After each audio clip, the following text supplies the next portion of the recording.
Once again, welcome back to the program. एक ऐसी series शुरू की थी जिस ਵਿੱਚ पैशन परसिवरेंस ਤੇ ਪ੍ਰੇਰਨਾ ਦੀ ਇੱਕ ਕਿਤਾਬ ਜਿਹੜੀ ਕਿ ਪੂਜਾ ਰੂਪਰਲ ਨੇ ਲਿਖੀ ਹੈ ਉਹ ਆ ਕੇ ਸਾਡੇ ਨਾਲ ਸਾਂਝ ਪਾ ਰਹੇ ਨੇ ਤੇ ਲਾਈਫ ਮੈਨੂਅਲ ਕਿਸ ਤਰੀਕੇ ਨਾਲ ਅਸੀਂ ਖੁਸ਼ ਰਹਿ ਸਕਨੇ ਆ ਉਸ ਬਾਰੇ ਜ਼ਿਕਰ ਕਰ ਰਹੇ ਹਾਂ। ਖੁਸ਼ੀ ਹੋਵੇ ਜਾਂ ਗਮੀ ਹੋਵੇ ਕਿਹਾ ਜਾ ਰਿਹਾ ਹੈ ਕਿ ਉਸ ਦੇ ਵਿੱਚ ਜੇਕਰ ਉਸ ਨੂੰ ਲਿਖ ਲਿਆ ਜਾਏ ਤਾਂ ਬਹੁਤ ਬਿਹਤਰ ਹੁੰਦਾ ਹੈ। ਇਸ ਸੀਰੀਜ਼ ਦੇ ਵਿੱਚ ਅਸੀਂ ਜ਼ਿਆਦਾਤਰ ਇੰਗਲਿਸ਼ ਵਿੱਚ ਗੱਲਬਾਤ ਕਰ ਰਹੇ ਹਾਂ ਤਾਂ ਕਿ ਅਸੀਂ ਆਪਣੀ ਯੂਥ ਨੂੰ ਇਨਵੋਲਵ ਕਰ ਸਕੀਏ। ਸੋ ਉਸੇ ਨੂੰ ਮੁੱਖ ਰੱਖਦੇ ਆਓ ਮੁੜ ਤੋਂ ਅੱਜ ਗੱਲਬਾਤ ਕਰਦੇ ਹਾਂ ਪੂਜਾ ਰੂਪਰਲ ਨਾਲ ਕਿ why is it important that to write during time of distress और हैप्पीनेस क्यों ज़रूरी है एक जर्नल मेंटेन करना और इस बारे गलबात करते हैं पूजा रूपरल नाल। Welcome to the programme ji. Hello. Thank you. So Pooja, let's talk today about the importance of writing because many a times we see that we just don't want to write or you're not in a mood to write something. So if you could start off with how your journey began in writing and why do you think it is important to write whatever is in your mind to just pen it down? So I began writing when I was 10. I was really young. My grandma passed away and I had gone to school. So when I came back from school, she was gone and I was told that she saw me and she passed away. Sorry. She saw me and she breathed her last and I was told that she was waiting for me. Right. So I was I was very close to her. She was the only grandparent alive. I didn't have any other grandparents. So I was really heartbroken. And in all that chaos, everybody was setting up her funeral. I had nowhere to kind of take my grief and go, and I was really upset. Right. So that was when the first time I wrote. I just poured my heart out, picked a blank school notebook and poured my heart out into that.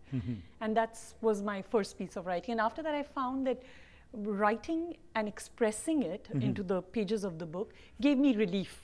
Right. So after that I would write. I was a highly emotional child. So whenever something upset me, I would write poems for my mom, I wrote poems for my grandmom, and that's how my personal writing journey began. And in the book also you have devoted one particular chapter to this that you should write. Why do you think it is so important that you've given full chapter to this in this book? And when I say we need to write, I'm talking about a journal. So not everybody is interested in writing professionally, right? And you don't have to share what you write. Right. It's for your own personal growth. So if something's upsetting you, for example, you've had an argument with your spouse just before you go to bed, you're not in the best frame of mind, you're restless, you're angry, you're frustrated, it's getting in the way of your being able to sleep, you wake up in the morning with that same irritated feeling, take it out on your kids, you walk to your car, you take it with you in your car, you take it to work, and it stays with you, it hangs over you for sometimes. For some of us, we may be able to snap out of it quickly, but other times we are not.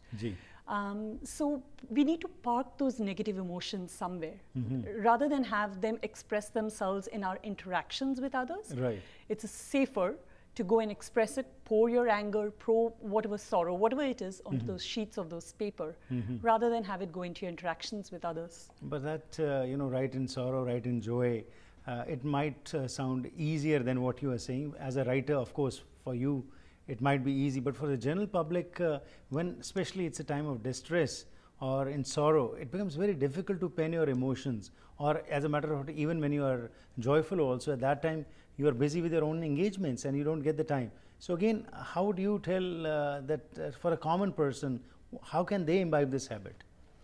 I think any habit takes time. So it doesn't matter whether it's the habit of writing, it doesn't matter whether it's the habit of reading. Right. There's got to be some inner motivation. And to me, journaling, when I speak about writing, I'm actually talking about journaling. Right.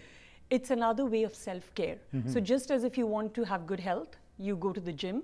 Right. And it doesn't come naturally. You have to do it consistently. Some days you just don't feel up to it. You have to push yourself. You have to motivate yourself. Right. And it's the same way for journaling.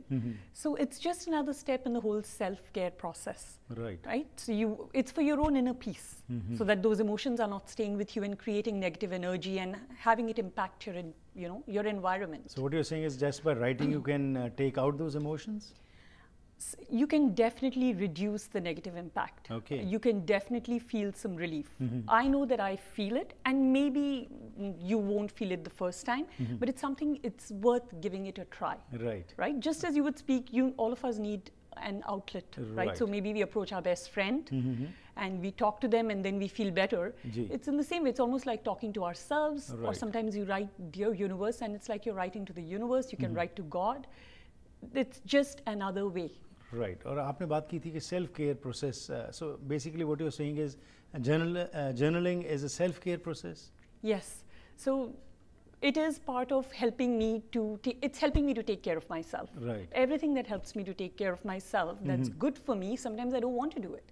Like, I don't want to go to the gym, I don't want to eat healthy, I want to eat breads and pastas. And so everything that is self-care is not something I may necessarily enjoy initially. Right. It's something I have to cultivate. Right. So whether I can start by doing, penning down just one little paragraph, it's something that we can build upon. Right. And I personally highly recommend, not just in times of anger and anxiety, even in times of joy, Right. or when you feel grateful, express that as well. Don't go to bed without thinking about 5 things you're feeling grateful for, and write them down, and automatically your energy shifts, right? Because you're focusing on the positive, on the good things that have happened, rather than looking at the not so good things that have happened. Okay. Another thing is, after you have written, is there any possibility that do you get the time ever to go back and check what you have written, and does this happen, and if it happens, can that also help you later on? Such a good question.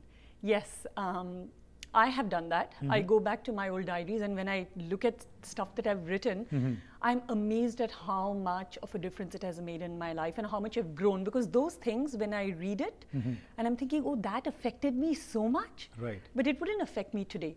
So somewhere through that journey, Right. I have grown. Okay. And it definitely helps to look back. And you can even, if you're writing about things that you're grateful for, or you're writing your goals, or you're writing what upsets you, it's always good to go back. You don't have to do it on a daily basis, but just gives you a perspective on how far you've come, and that's again motivational. Okay, so what you're basically saying is that keep on penning down everything so that it also becomes a legacy, and if you want to reflect back and see where you were and where you have reached, that also helps you. But apart from that, if any emotions are to be outburst, I would say it's the best form is, because यहाँ पे तो लोगों के पास time नहीं है, अपने आप time निकाल के आप अपनी इमोशंस को बाहर एक्सप्रेस कर लें. Thank you very much. It was a pleasure talking to you. Thank you.